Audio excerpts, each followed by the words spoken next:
Okay, so ating silipin itong 5th National Convention. Ano to eh? I think fellowship or pahinga muna sila sa kanilang business sa pag-aamyenda, pagpapasa ng batas, pagbabago ng batas, and so on. So this is fellowship. So ating tignan.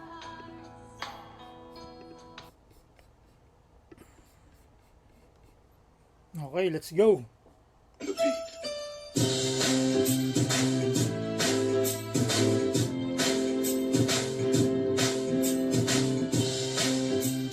Okay, so kainan na.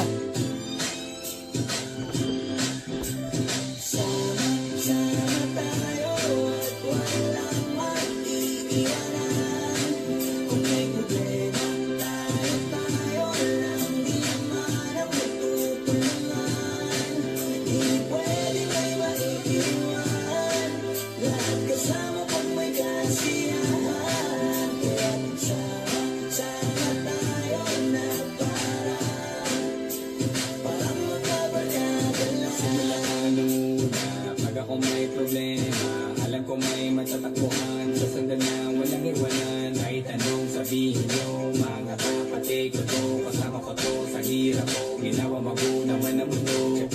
So as you can see, napakagahusay sumayaw ng presidente ng NC. It just shows na siya ay kalog at marunong siya makibagay. Iba talaga siya ng iyong dala. Kung tayo ay sama-sama na, hindi ko nga kalimutan mo ang lahat ng problema mong dala. Basta ganun na nga, pag kayo kompleto na, mas masaya, diba? Gusto ko kasama tayo sa kulitan, sarap walang iwanan. Kahit na minsan nagkakaroon man tayo na hindi pagkakaunawaan. Tapuhan at galit, awayan, pag-usapan na lang sa tagayan. Di makatiis, pag makitang nakangiti, apiran wala na yan. Sabay halakhakan at palakpakan, kahit na walang nakakatawagan. May kabaliw, pag nagkakasama, mapatingin lamang sa bawat isa. At bukod pa sa samahan natin na sa kabila ng mga pagsubok at sa makita nararanasan, mas masaya lagi.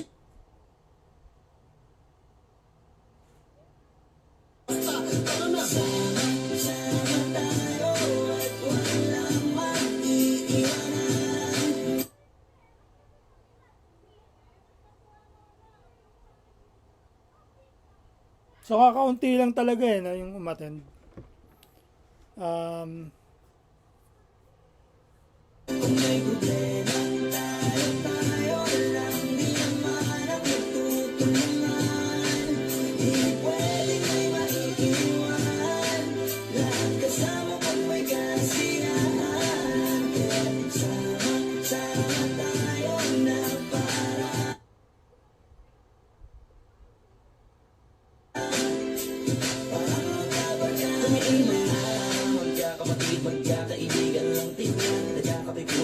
So mukhang eto na sila lahat. 2, 4, 6, 6, 8, 9, 10, 11, 12, 13, 14, 15, 16, 17, 18, 19, 20, 21, 22, 27. So let's add 10 na baka wala dyan. So kakaunti lang ano.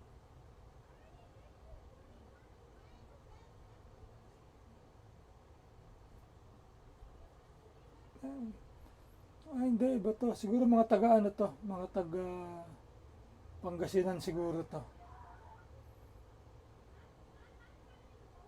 Kung tutusin sa Pangasinan, ang dami niyan. Nakita ko yan dati kila Brad Job eh. Si Brad Job, yung namatay. Alam ko marami sa kanilang member dyan sa Pangasinan. Minsan malagay din ang iwan, hindi nang magkakasangga sa lahat. Kahit gano'ng kabigat, ano mang hirap, mapapalitan ang sarap. Basta tayo ay magsikap, saga na sa tawa, pagkasama sila. Pero hindi na bago, walang kasing saya. Kaya sa kanila, kompleto na. Kung kapatid ka na, may tropa, kahit di ko tangkota na. Wala na kong mahihili sa kanila pa lang ay sobra na. Sila yung tipo ng solid kasama, mga kadikit sa hirap at ginawa. Kahit magkakalayo, darating ka agad kapag napasama ka. Walang iwanan pag sagana, lalo na kapag kawala na. Sabay-sabay na magkakaroon, hanggang maubusan ay magkakasama. Magkakapatid, magkakadugo, kung minsan man ay nagtatalo, pero sinisigurado ko nga nang magpapabaya pag may naargulyado. Kaya, naginapanatan, basta sila sa akin ang bahala. Walang dahilan para mag-iwanan, sa isa't isa kami nagtitiwala. Sama tayo at walang mag-iiwanan.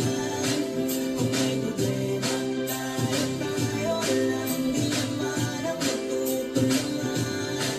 Hindi pwedeng may maiiwan, lahat kasama pag may kasiyahan. Kaya sama tayo na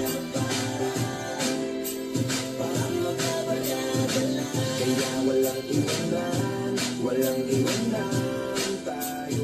Walang iwanan, asahan nila, magdadamayan tayo. Kahit ano man ang problema ng bawat isa, basahan tayo, bakit tayo ka ay madapa. Di magpapangalapa, ganyan lang dapat. Di magpapaawat sa pagsubok ay subukin. Dapat tayo ay maging handa. Sama tayo at walang mag-iiwanan. Kung may problema, tayo lang, di So anyway, matatawag ko bang successful to? Kasi para sa akin, ang successful talagang madami. Sa dami ba naman ng supporter ng National Council, tapos ganyan lang makikita mo, di ba? Parang, where are you? Where is your support? Pagka ganyan, medyo mahirap talagang maayos ang kapatiran. So anyway, let's finish this. Okay. Paalam, Brad Blog, Alpha Epsilon.